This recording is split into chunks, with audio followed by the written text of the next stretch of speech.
in decoding the messes. So yesterday I actually shared a post on Instagram, just being like, oh, we're having a podcast, so let's look for some questions for the audience, for the public to get involved in. And we've got 3 questions we've got a few questions, but I thought I'd pick up 3 because I know that we both love to talk. So the first question in relation to microaggressions is, oh, it's not coming up. So, oh, sorry, it just went backwards. Aha, there it is. Now my phone's working. Amazing. So, first question, do you have any advice for coping with microaggressions at the workplace? Okay.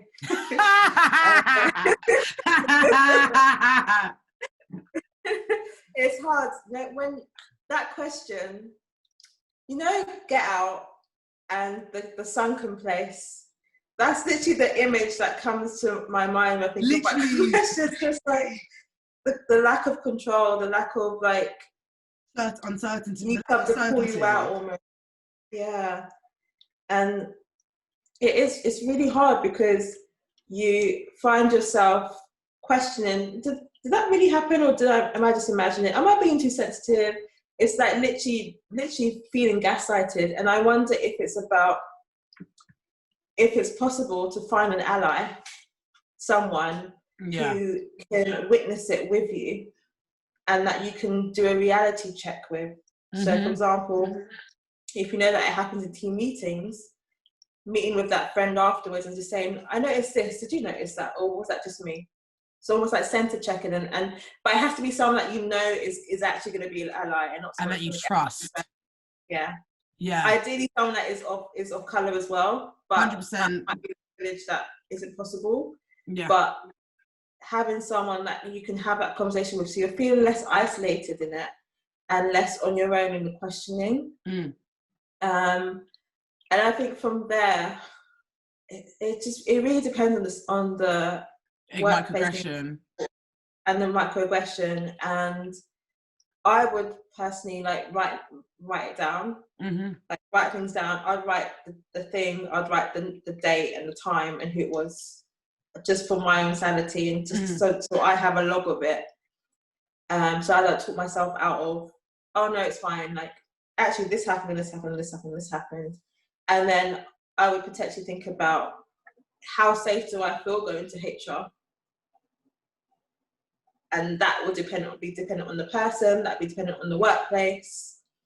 It's a really hard one. I'm just thinking about previous workplaces and how I would do it.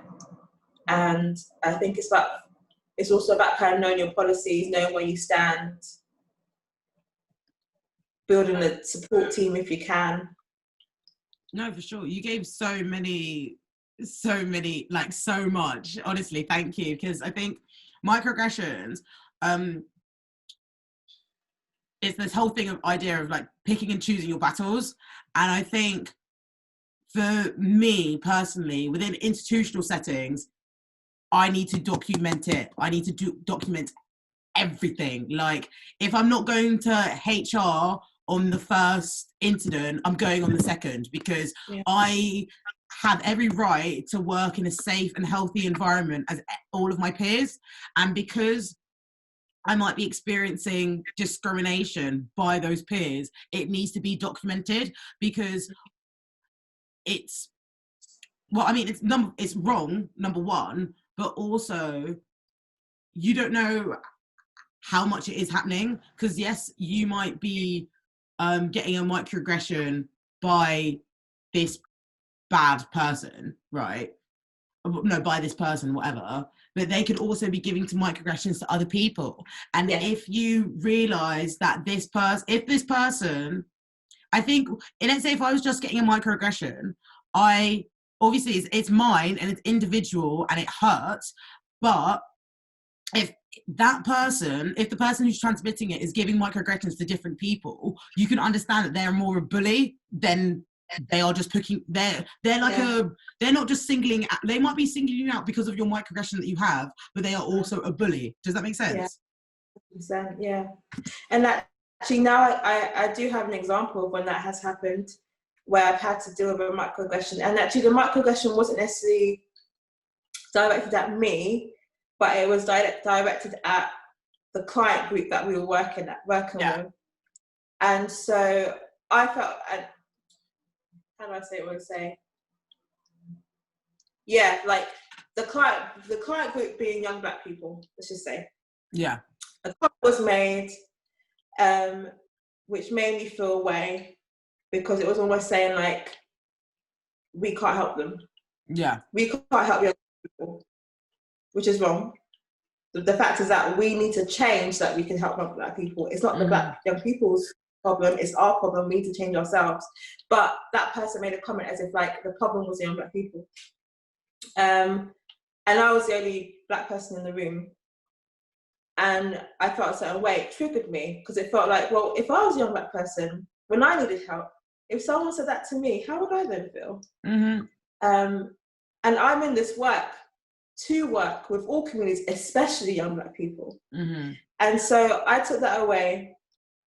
I took my feelings, I took a moment with my feelings, felt it, got quite upset. And I was just like, I'm not doing this on my own. And so I spoke with my line manager, who was really supportive, to be fair. She was really supportive. Spoke to the line manager. She was able to hear me and acknowledge it and be like, do you know what, Tasha, I'm really sorry that I didn't pick that up in the meeting. Yeah. And what do you want me to do? How would you like me to make sure that we do better? And so we had that conversation and the action plan. And so the next time that it happened, I witnessed her step in and challenge that person. So I didn't have to fight for it. She fought it for me, if that makes sense. No, and it's about finding those people who, you know, that if you allow yourself to be vulnerable, then that they will fight your corner. And I knew that I could do that with her. So it's finding those people, and it's really hard if there's not anyone that is like that, that you feel like you can. But it might also be about, I don't know, there might be someone that might surprise you. Yeah, exactly. Like, no, thank you. That was such a great answer. So, actually, I realized the second question is sort of related to the first question. It was, do you directly call out microaggressions or avoid that person in the future? I feel like it depends on the microaggression in itself. So like with me personally, if, like I said, if I get microaggressions in institutional settings, I'm going to come with a different kind of vim than if I was getting microaggressions in my personal day-to-day. I think the difference between that is like, okay, so let's say if I'm getting microaggressions on the bus, or if I'm getting microaggressions like as I'm walking down a road, compared to if I'm getting microaggression at work, if I'm getting microaggression in school, even if I'm getting microaggression in a restaurant, like that experience is institutionalized, you know, like that experience is that experience is reinforced by society, you know, and like that has, it's weird because it's like, I don't want you, obviously use discernment, you know, you best use discernment, because I could be like, don't do this, but then also that might really hurt you, you know? So like, that's I would always say that first. But with microaggressions, they're not just, I mean, you can find them in people, but you can also find them in environment. So I wouldn't say avoid, because I mean, even if you avoided it, you're just going to be approached by it by a different one, you know?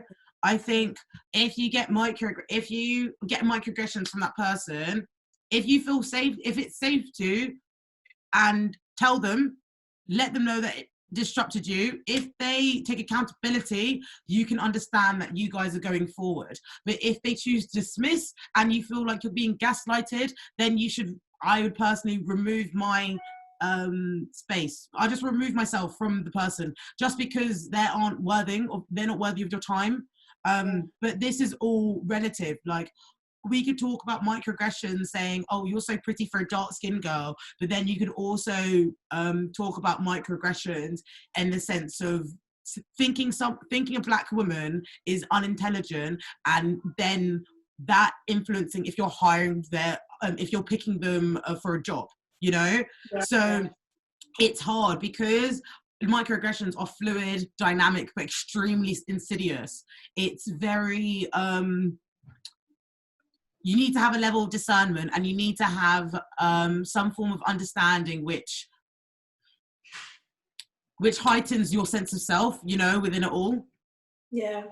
And I guess it's about kind of doing a bit of an assessment of the capacity that you have or that you're willing to give. Yeah. Like you said, not everyone deserves your time like that. Most people don't deserve your time like that. So it's kind of about saying, okay, this is going to require me putting out some labor to do this, to even voice or to even educate that that's not okay. It's going to take a bit of energy out of me. So how much do I want to give of that? And if you don't feel that you have that energy, then I guess take and pause from that person as much as you can, or like I said, finding someone that can do some of that work for you or with you.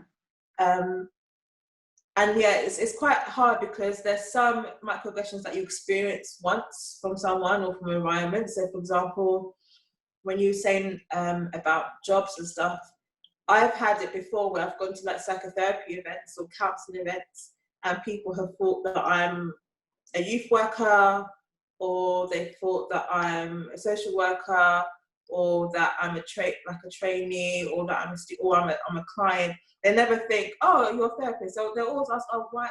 So what do you do? Yeah, how did you get here? It's a psychotherapy event, so I guess I'm a psychotherapist then.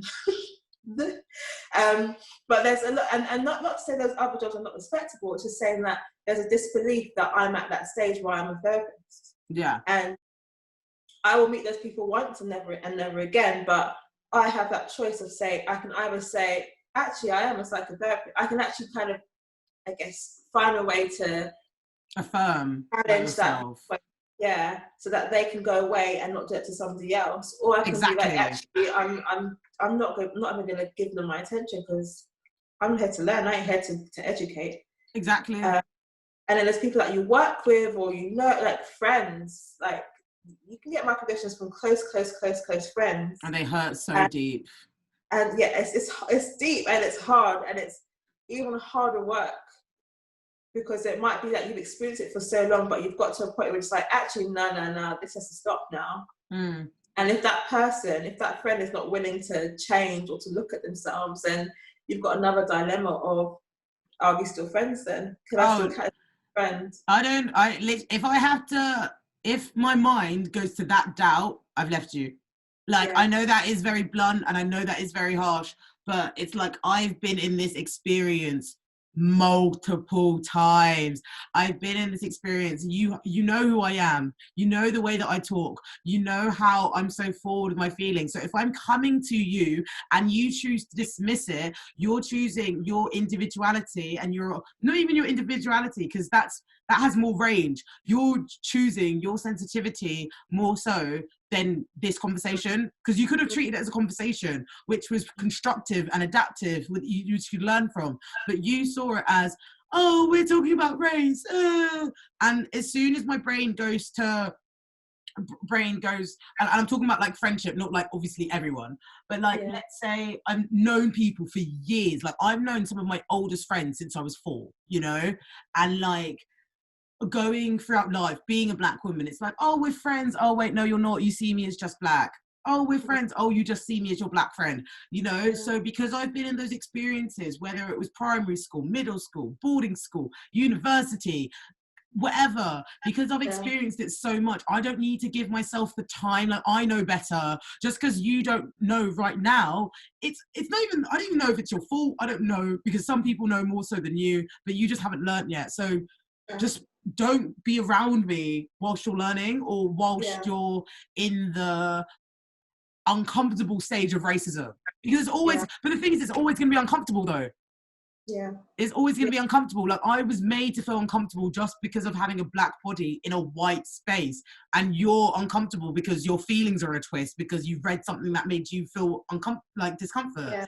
It's just a bit, I just think it's a bit insensitive when it comes to that. But again, everybody has different feelings, everybody has different responses. Like, I know because of my sense of self right now and how much I respect transparency and I respect my own sense of clarity so much, I can't waste time gaslighting myself, teaching people, helping people reach that next level of their education. Whether they do that on their own, whether they do that by listening to my podcast, fabulous. But I can't be the one who teaches them, because that's just me going on a rabbit hole of all my racial memories, you know? And race is not the responsibility of people of colour. Everybody has a racial identity. Whether you're white, whether you're Jewish, whether you're whatever, you have a racial identity. So some of that work is about doing introspective work. It's about taking it away and reflecting. And so I can't be there for you for that process. You need to go away and do that on your own. You need to work what that is. And I think when it comes to friends, it's about saying, you know, when you said that or when you did that, that wasn't okay. And the reason why it wasn't okay was this. Well, how are you going to respond to that? And if their response is defensive, if there is gaslighting, if it is invalidating, that's when it's like, well, you can't understand me, you can't see me, you can't be there for me then. Well, it's just a confirmation that any other boundary. Yeah, it's a confirmation that they aren't your friend. You're their friend, but they're not your friend. Yeah. And I think hopefully when people provided with that clarity, with that perspective, then they'll be like, oh, okay. You know? But I'm just so happy with this. We're doing so well. Literally, like, so the last question I had is, what age did you realise it was microaggressions and not just you feeling uncomfortable? So for me, I think it's back to that memories at the beginning. I was probably like 20, 21, 22. Yeah.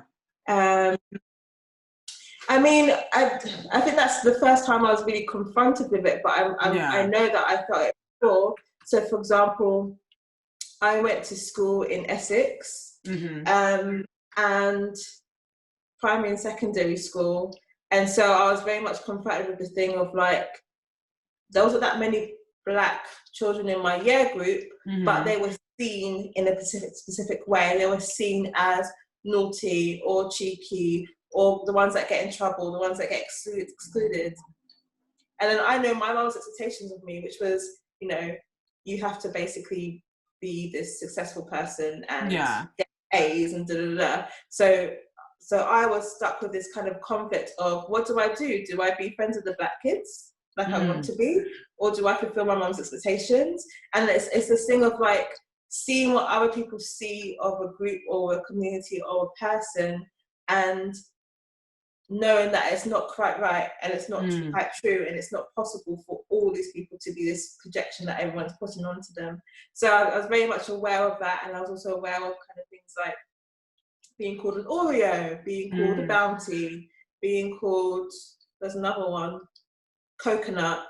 Like these, I used to literally get so upset because it's this thing of like, but I'm being taught by I'm being taught by my society around me to be well-spoken, to be successful, to be really smart, because that's what people need of me and want of me. But then when I do that, I'm then being shunned and shamed and criticised. So how do I be then? Who am I? Honestly, like, it's literally like the ethos to this podcast. Like, I just wanted to be. I just wanted to be. I wanted to exist. Like, we're all multifaceted.